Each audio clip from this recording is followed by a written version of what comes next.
मित्रांनो, ज्यावेळेस आपल्या घरामध्ये एखाद्या बाळाचा जन्म होतो त्यावेळेस आपण याचे डोळे आईवर गेलेले आहेत किंवा याच्या नाकाचा आकार जो आहे वडिलांवर गेलेला आहे असे अंदाज बांधत असतो आणि हे अंदाज काही पट बरोबर देखील असतात. हे असं का बरं होत असेल? आई वडिलांचे गुणधर्म त्या बाळामध्ये कसे उतरलेले असतील? आजच्या व्हिडिओमध्ये आपण याच बद्दल बोलणार आहोत. आजच्या टॉपिकचं नाव आहे डीएनए आणि आरएनए. डीएनए म्हणजे काय, आरएनए म्हणजे काय? आजच्या व्हिडिओमध्ये तुम्हाला परीक्षेच्या दृष्टिकोनातून तुमचे 2 ते 3 मार्क हमखास तुम्हाला मिळणार आहेत. तुमचे ते 2 ते 3 मार्क हमखास पक्के होणार आहे याची गॅरंटी. आणि आजच्या व्हिडिओ सारखं लेक्चर तुम्हाला इतरत्र भेटणार देखील नाही याची देखील गॅरंटी. सगळ्यात अगोदर डीएनए आणि आरएनएचा फुल फॉर्म बऱ्याच जणांना माहिती असेल, पण जे नवीन आहेत त्यांच्यासाठी डीएनएचा लॉंग फॉर्म किंवा फुल फॉर्म आहे डीऑक्सी न्यूक्लिक ऍसिड आणि आरएनएचा फुल फॉर्म आहे रायबोन्यूक्लिक ऍसिड. ठीक आहे. आता डीएनए किंवा आरएनए याच्याबद्दल आपण एकत्रितपणे माहिती पाहणार आहोत, पण सगळ्यात अगोदर आपण डीएनए बद्दल माहिती घेऊयात, म्हणजे आरएनए हा घटक खूप सोपा होणार आहे. तर बघा, सगळ्यात अगोदर डीएनएचं स्थान आपण बघूयात की डीएनए नेमका कुठे असतो. बऱ्याच जणांना माहिती देखील असेल की डीएनए हा पेशींच्या केंद्रकामध्ये असतो. ठीक आहे, न्यूक्लियस मध्ये असतो. पण डीएनए हा न्यूक्लियस व्यतिरिक्त अजून 2 घटकांमध्ये आढळतो. ठीक आहे. तर सगळ्यात अगोदर बघा, पेशींच्या न्यूक्लियसमध्ये जे क्रोमोझोम असतात त्याच्यामध्ये डीएनए असतो. त्याचप्रमाणे मायटोकॉन्ड्रिया आणि क्लोरोप्लास्ट मध्ये देखील डीएनए आढळतो. ठीक आहे. तर तुम्हाला ह्या 2 गोष्टी अजून एक्स्ट्रा लक्षात ठेवायच्या आहेत की फक्त न्यूक्लियस किंवा फक्त केंद्रकच नव्हे तर मायटोकॉन्ड्रिया आणि क्लोरोप्लास्ट मध्ये देखील डीएनए आढळतो. पेशींचा अभ्यास करत असताना मी सांगितलं होतं की पेशींचा शोध, सेलचा शोध हा रॉबर्ट हुक या सायंटिस्टने लावलेला आहे. तर न्यूक्लियसचा शोध हा रॉबर्ट ब्राउन, दोघंही रॉबर्टच आहेत, रॉबर्ट ब्राउन या शास्त्रज्ञांनी लावलेला आहे. तर डीएनएचा शोध कोणी लावलेला आहे हे आता आपण बघूयात.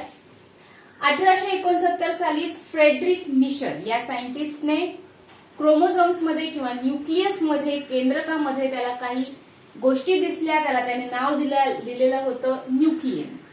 त्याच्यानंतर अल्टमॅन या शास्त्रज्ञाने त्याला न्यूक्लिक ऍसिड असं नाव दिलं. कशाला? डीएनएला. डीएनए असं म्हणत नव्हते. सगळ्यात अगोदर फ्रेडरिक मिशरने न्यूक्लियन असं नाव दिलेलं आहे. अल्टमॅन या शास्त्रज्ञाने न्यूक्लिक ऍसिड असं डीएनएला नाव दिलेलं आहे. 1900 आता याला न्यूक्लिक ऍसिड असं नाव का दिलेलं आहे? कारण अल्टमॅनला असं दिसलेलं आहे की ज्याचा त्याने शोध लावला त्याच्यामध्ये जे गुणधर्म आहेत हे ऍसिडिक आहेत, आम्लधारी आहेत, म्हणून त्याने त्याला ऍसिड असं नाव दिलेलं आहे, न्यूक्लिक ऍसिड. 1952 साली वॅटसन आणि क्रिक या 2 शास्त्रज्ञांनी डीएनएला खरं डीएनए असं नाव दिलेलं आहे आणि त्याचं स्ट्रक्चर, त्याचा आकार देखील आपल्याला सांगितलेला आहे की तो डबल हेलिक्स मॉडेलचा आहे. अशा पद्धतीने डबल हेलिक्स मॉडेल, याला मराठीमध्ये द्विसर्पिलाकार आकार असं देखील म्हणतात. ठीक आहे. तर तुम्हाला इथे शास्त्रज्ञांची नावं लक्षात ठेवायची आहेत आणि जास्त करून वॅटसन आणि क्रिक या शास्त्रज्ञाचं नाव लक्षात ठेवायचं आहे की त्यांनीच डीएनएचा शोध लावलेला आहे आणि डबल हेलिक्स मॉडेल देखील डीएनएचं त्यांनी शोधून काढलेलं आहे. पण त्याच्या अगोदर देखील 2 शास्त्रज्ञांनी प्रयत्न केलेला आहे, त्यांचे देखील नावं इथे लक्षात ठेवणं अनिवार्य आहे. त्याच्यानंतर आता हे जे मॉडेल आहे इथे जे बघत आहोत आपण, डबल हेलिक्स मॉडेल डीएनएचं, याच्याबद्दल आता आपण माहिती घेऊयात, कारण परीक्षेमध्ये याच्यावर देखील प्रश्न विचारले जातात. डीएनएचं कार्य काय आहे? अनुवंशिक आणि जनुकीय माहितीची साठवणूक करणे आणि पुढच्या पिढीला पाठवणे हे डीएनएचं कार्य आहे. ठीक आहे. म्हणूनच त्या बाळाचे डोळे आईसारखे आणि नाक वडिलांसारखं वाटत होतं, कारण अनुवंशिक किंवा जनुकीय माहितीच त्या बाळामध्ये उतरलेली होती. ठीक आहे. जी की साठवलेली होती आई वडिलांमध्ये, ती पुढच्या पिढीमध्ये पाठवण्यात आलेली आहे. ठीक आहे. तर तुम्हाला इथे असं सांगता येईल की डीएनए हा अमर आहे, तो कधीच मरत नाही, तो एका पिढीमधून दुसऱ्या पिढीमध्ये जात असतो. ठीक आहे. आता डीएनए मध्ये 5 एलिमेंट्स असतात. किती एलिमेंट्स असतात? 5 एलिमेंट्स असतात. कोणते कोणते? कार्बन, हायड्रोजन, नायट्रोजन, ऑक्सिजन आणि फॉस्फेट. तर हे 5 एलिमेंट्स तुम्हाला लक्षात ठेवायचे आहेत, परीक्षेमध्ये विचारले जाऊ शकतात. आता डीएनएचं जे एक हेलिक्स असतं, याला हेलिक्स म्हणतात. हे एक जे लूप आहे याला हेलिक्स किंवा एक टर्म असं देखील म्हणतात. तर ही जी टर्म आहे किंवा हे जे हेलिक्स आहे याची लांबी बऱ्याचदा विचारली जाते.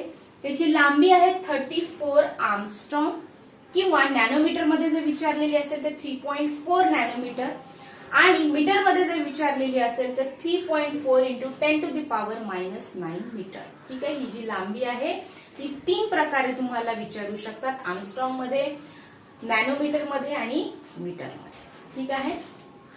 आता हे जे एक हेलिक्स आहे, एक लूप आहे, याच्यामध्ये 10 न्यूक्लिओइड्स असतात. हे या ज्या आडव्या रेषा दाखवलेल्या आहेत याला काय म्हणायचं आहे? न्यूक्लिओटाइड्स.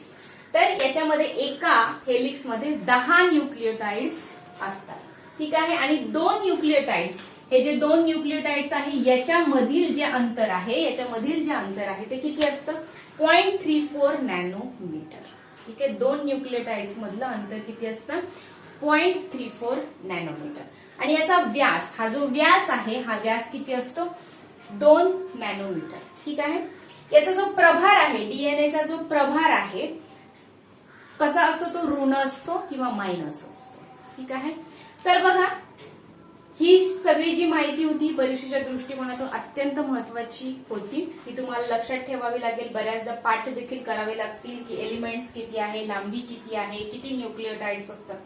आता न्यूक्लिओटाइड्स वरती आपण आलेलो आहोत. न्यूक्लिओटाइड म्हणजे काय?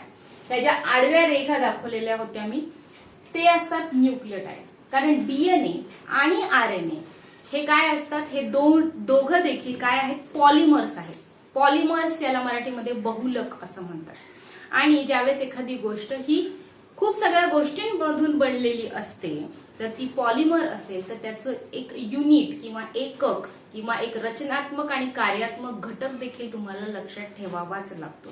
त्यामुळे डीएनएचा, आरएनएचा रचनात्मक आणि कार्यात्मक घटक किंवा एकक हा कोण असतो? न्यूक्लिओटाइड असतो. ठीक आहे. ही जी आडवी रेख दाखवलेली आहे तर न्यूक्लिओटाइड्स याला म्हणतात. तर डीएनए, आरएनएचा आणि न्यूक्लिक ऍसिडचा देखील रचनात्मक आणि कार्यात्मक घटक कोण आहे?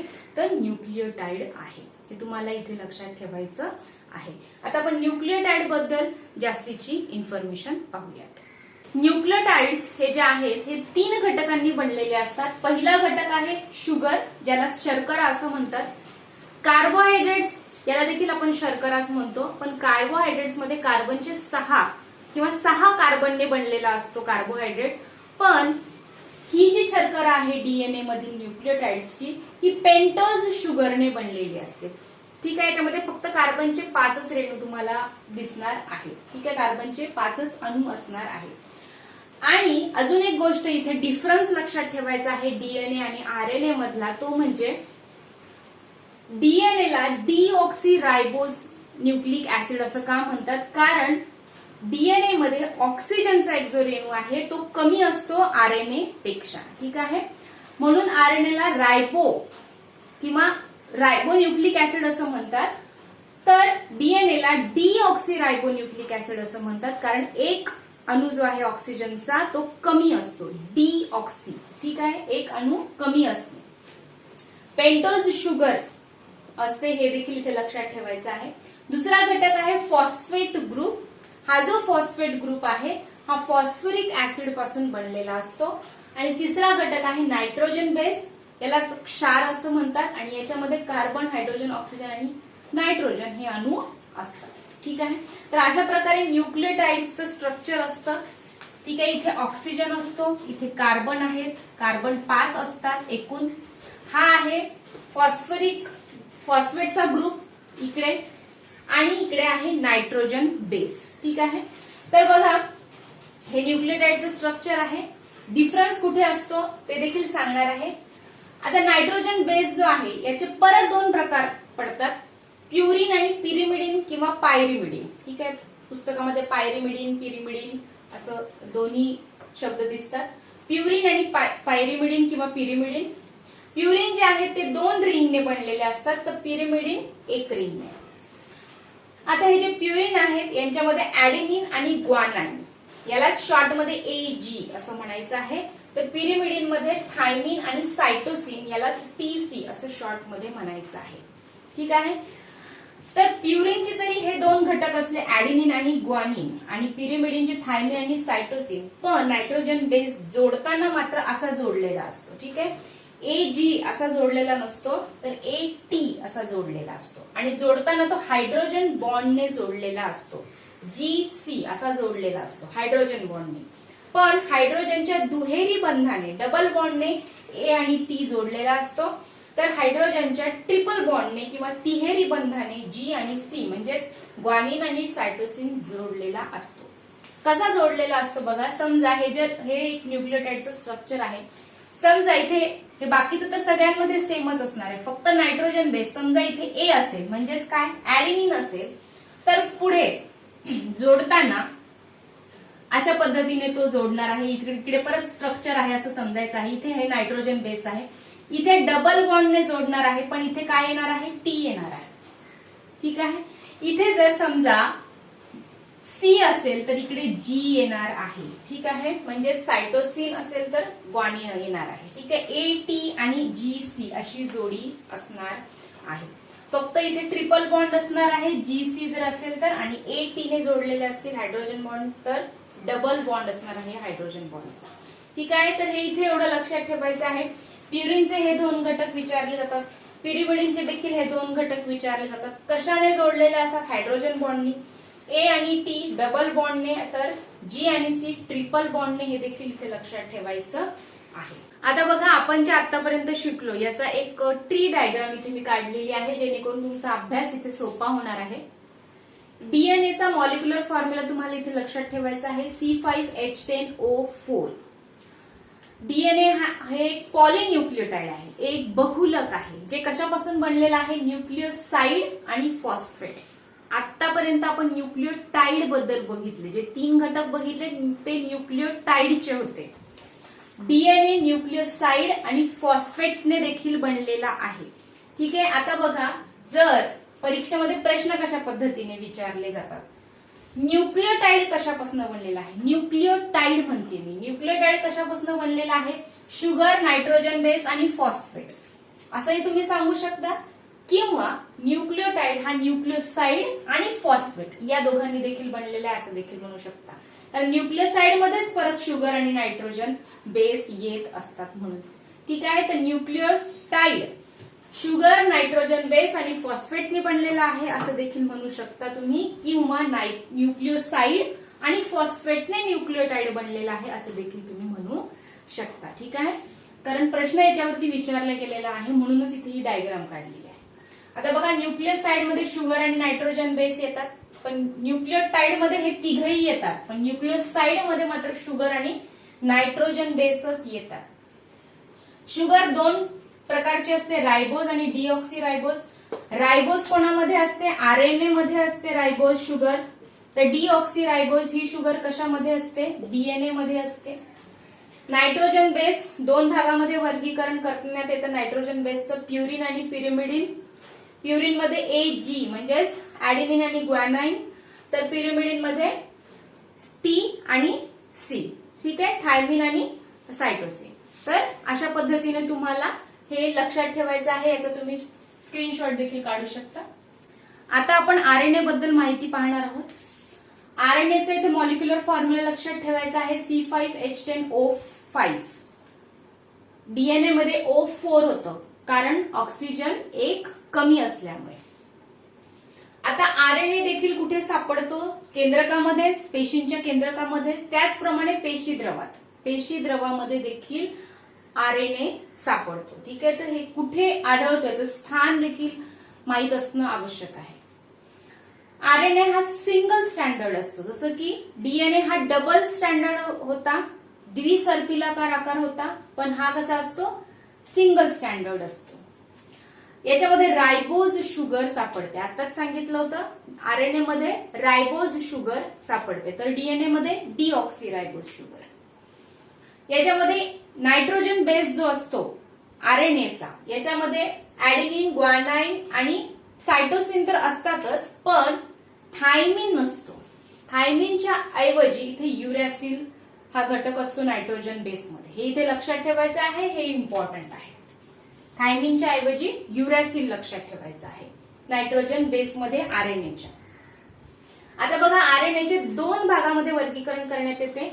एक आहे जेनेटिक आरएनए आणि दुसरा आहे नॉन जेनेटिक आरएनए. जनुकीय आरएनए आणि अजनुकीय आरएनए. आता आपल्यामध्ये कोणता आरएनए आढळतो? आपल्यामध्ये नॉन जेनेटिक आरएनए आढळतो, अजनुकीय आरएनए आपल्यामध्ये आढळतो. कारण आपल्यामध्ये डीएनए हा जनुकीय आहे. डीएनए हा आहे की जे आपल्या आईवडिलांचे गुणधर्म आपल्यामध्ये आणत असतो, आरएनए नसतो. मग जेनेटिक आरएनए कोणामध्ये असतो? तर जेनेटिक आरएनए हा व्हायरस, विषाणूंमध्ये आढळतो. तर इथे आरएनएचे दोन प्रकार लक्षात ठेवायचे आहे, जनुकीय आणि अजनुकीय आरएनए. अजनुकीय आरएनएचे 3 भागामध्ये परत वर्गीकरण करण्यात येते. एमआरएनए याला मेसेंजर आरएनए असं म्हणतात, टीआरएनए ज्याला ट्रान्सफर आरएनए असं म्हणतात आणि आरआरएनए ज्याला रायबोज आरएनए असं म्हणतात. आता यांचं कार्य काय आहे? आता बघा, प्रोटीन किंवा प्रथिने हा जो चॅप्टर मी शिकवला होता त्याच्यामध्ये सांगितलं होतं की आपल्या शरीरामध्ये 20 अमिनो ऍसिडची किंवा 20 प्रथिनांची आपल्या शरीराला गरज असते, ज्यापैकी 10 हे आपल्या शरीरामध्ये ऑलरेडी प्रेझेंट असतात आणि 10 आपल्याला आहारामधून घ्यावे लागत असतात. ठीक आहे. तर जे काही 10 आपण एक्स्ट्रा म्हणण्यापेक्षा जे आपल्याला आहारामधून घ्यावे लागतात प्रथिनं, ज्यावेळेस आपण ते ग्रहण करतो त्यावेळेस एमआरएनए जो असतो हा काय करतो? संदेश वहन करण्याचं काम करतो की हा आपल्या शरीरामध्ये इसेन्शियल जो काही आहे प्रोटीन, तो आता आपल्या शरीरामध्ये आलेला आहे. ठीक आहे.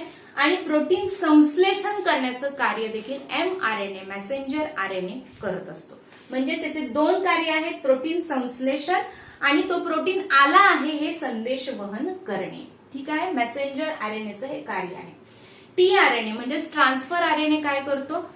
मेसेंजर आरएनएने जे संश्लेषण केलेले प्रोटीन्स आहे यांना पुढे पाठवण्याचे, ट्रान्सफर करण्याचं कार्य टीआरएनए करत असतो. तर आरआरएनए म्हणजेच रायबोज आरएनए काय करत असतो? प्रोटीनची निर्मिती करत असतो. रायबोझोम्स, ज्यावेळेस मी सेल्स किंवा पेशी हा चॅप्टर शिकवला होता त्याच्यामध्ये सांगितलं होतं की रायबोझोमलाच प्रथिनांची फॅक्टरी असं म्हणतात. ठीक आहे. प्रोटीनची फॅक्टरी असं म्हणतात. तर इथे देखील हाच रायबोज आहे, ज्यालाच रायबोज आरएनए असं म्हणतात. तर हा आरआरएनए काय करत असतो? प्रथिन निर्मिती करत असतो. याच्यावरती प्रश्न विचारले गेलेले आहेत की प्रथिन निर्मिती कोणता आरएनए करतो, कोणता आरएनए संदेश वहन करतो किंवा कोणता आरएनए प्रथिन संश्लेषण करतो. त्यामुळे हा देखील घटक इथे इम्पॉर्टंट आहे. आता बघा, डीएनएचं हा जो शेवटचा आता जो टॉपिक आहे आपल्या व्हिडिओचा, हा देखील खूप इम्पॉर्टंट आहे. याच्यावर देखील प्रश्न विचारला गेलेला आहे. डीएनएचं ज्यावेळेस डीएनए मध्येच आपण रूपांतर करत असतो. आता डीएनएचं डीएनए मध्ये रूपांतर कधी घडत असतं? सेल डिव्हिजन मध्ये. ज्यावेळेस काही पेशी मरतात, मृत पावतात, त्यावेळेस दुसऱ्या पेशी तयार होत असतात. म्हणजेच हा डीएनए या पेशीतून दुसऱ्या पेशीत जाणार आहे, म्हणजेच डीएनएचं डीएनए मध्येच रूपांतर होणार आहे. या क्रियेला रेप्लिकेशन असं म्हणतात. ही क्रिया, या क्रियेचं नाव बऱ्याचदा विचारलं जातं की डीएनएचं डीएनए मध्येच रूपांतर होण्याच्या क्रियेला काय म्हणतात? तर रेप्लिकेशन असं म्हणतात. डीएनएचं आरएनए मध्ये रूपांतर होण्याच्या क्रियेला ट्रान्सक्रिप्शन असं म्हणतात. मराठीमध्ये याला प्रतिलेखन असं म्हणतात. जिथे जिथे नावं मराठीमध्ये अवेलेबल होती तिथे तिथे मी देण्याचा प्रयत्न केलेला आहे. तर डीएनएचं आरएनए मध्ये रूपांतर होण्याच्या क्रियेला ट्रान्सक्रिप्शन असं म्हणतात. तर आरएनएचं डीएनए मध्ये रूपांतर होण्याच्या क्रियेला रिव्हर्स ट्रान्सक्रिप्शन असं म्हणतात. आता हे कधी होत असतं? डीएनएचं आरएनए, आरएनएचं डीएनए. डीएनएचं डीएनए मध्ये कळालं की सेल डिव्हिजन मध्ये होत असेल, पण डीएनएचं आरएनए आणि आरएनएचं डीएनए मध्ये रूपांतर कधी होत असतं? ज्यावेळेस आपल्या शरीरामध्ये एखाद्या विषाणूचा हल्ला होतो, जसं की कोरोना व्हायरसचा समजा आपल्या शरीरामध्ये हल्ला झालेला असेल, तर कोरोना व्हायरसमध्ये जनुकीय घटक कोणता असणार आहे? आरएनए असणार आहे. म्हणजे त्याच्यामध्ये डीएनए नसणार आहे, तो नॉन जेनेटिक असणार आहे असं देखील आपण म्हणू शकतो. तर सायंटिस्ट लोक काय करतात, जो आरएनए आलेला आहे त्याचं सॅम्पल घेतलं जातं, त्या आरएनएचं डीएनए मध्ये कन्वर्ट केलं जातं. म्हणूनच याला रिव्हर्स ट्रान्सक्रिप्शन, यालाच ज्यावेळेस आपण आरटीपीसीआर करायचो, आरटीपीसीआर जेव्हा स्टेट मधून दुसऱ्या स्टेट मधून जायचो आपण, त्यावेळेस आरटीपीसीआर केली जायची. रिव्हर्स ट्रान्सक्रिप्शन हे जे आरटी आहे हे रिव्हर्स ट्रान्सक्रिप्शन साठीच वापरलं जातं. तर त्या कोरोना व्हायरसच्या आरएनएचं डीएनए मध्ये रूपांतर केलेलं होतं. ज्यावेळेस आपल्या घशातून नाकातून सॅम्पल घेतलं जायचं त्यावेळेस त्या डीएनएशी ते मॅच केलं जायचं. जर ते मॅच होत असेल तर आपण पॉझिटिव्ह आहोत असा आपल्याला रिपोर्ट यायचा. ठीक आहे. मग डीएनएचं आरएनए मध्ये रूपांतर कधी होत असतं, ज्यावेळेस आपण कोरोना मुक्त झालेलो असतो, आपण कोरोना निगेटिव्ह आहोत किंवा आपल्याला कोरोना झालेला नाहीये किंवा मुक्त झालेलो आहोत आपण कोरोनामध्ये, म्हणजेच तो व्हायरस जेव्हा आपल्या शरीराच्या बाहेर निघून जातो त्यावेळेस त्याचं डीएनएचं परत कशामध्ये रूपांतर झालेलं असतं, आरएनए मध्ये रूपांतर झालेलं असतं. तर ठीक आहे, डीएनएचं आरएनए मध्ये रूपांतर होण्याच्या क्रियेला ट्रान्सक्रिप्शन आणि आरएनएचं डीएनए मध्ये रूपांतर होण्याच्या क्रियेला म्हणायचं आहे रिव्हर्स ट्रान्सक्रिप्शन. ज्यावेळेस आरएनएचं प्रोटीन मध्ये रूपांतर होत असतं त्या क्रियेला ट्रान्सलेशन म्हणजेच रूपांतर असं म्हणतात. ठीक आहे. आणि ही वन वे प्रोसेस आहे. परत प्रोटीनचं आरएनए, आरएनएचं डीएनए वगैरे काही होत नाही. इथे मात्र ही रिव्हर्स प्रोसेस आहे. पण आरएनएचं एकदा प्रोटीन मध्ये रूपांतर झाल्यानंतर प्रोटीन परत आरएनए होऊ शकत नाही. ठीक आहे. तर ट्रान्सक्रिप्शन किंवा ही जी प्रोसेस आहे डीएनए टू आरएनए आणि आरएनए टू प्रोटीन, या संपूर्ण क्रियेला काय म्हणायचं आहे, या क्रियेला म्हणायचं आहे सेंट्रल डोग्मा ऑफ लाईफ, ज्यालाच जीवनाचे तत्व असं म्हणतात. ठीक आहे. आणि याच्यावरच सगळा खेळ चालू आहे, जीवनाचा, मृत्यूचा, या सेंट्रल डोग्मा ऑफ लाईफ वरतीच. ठीक आहे. तर आजच्या व्हिडिओमध्ये आपण डीएनए म्हणजे काय, आरएनए म्हणजे काय, कुठे असतो, त्यांचं कार्य काय, या सगळ्या गोष्टी परीक्षेच्या दृष्टिकोनातून पाहिलेल्या आहेत. आजचा व्हिडिओ जर आवडला असेल तर जरूर लाईक करा, शेअर करा, सबस्क्राईब करा जर तुम्ही नवीन असाल तर. भेटूयात पुढच्या व्हिडिओमध्ये नवीन टॉपिकसह. धन्यवाद.